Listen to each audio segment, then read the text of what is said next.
السلام علیکم ورحمۃ اللہ وبرکاتہ۔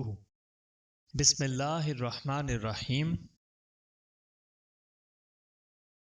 حضرت عائشہ رضی اللہ تعالیٰ عنہ بیان کرتی ہیں کہ رسول اللہ صلی اللہ علیہ وآلہ وسلم جب اپنے بستر پر آرام فرمانے کے لیے لیٹتے تو اپنی دونوں ہتھیلیوں پر قل هو اللہ احد اور قل اعوذ برب الناس اور سورۃ الفلق سب پڑھ کر دم کرتے، پھر دونوں ہاتھوں کو اپنے چہرے پر اور جسم کے جس حصے تک ہاتھ پہنچ پاتا پھیرتے۔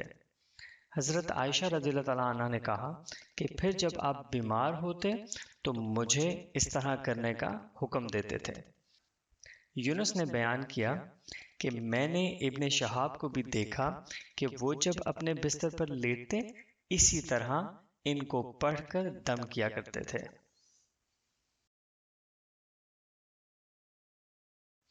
صحیح بخاری حدیث نمبر 5748۔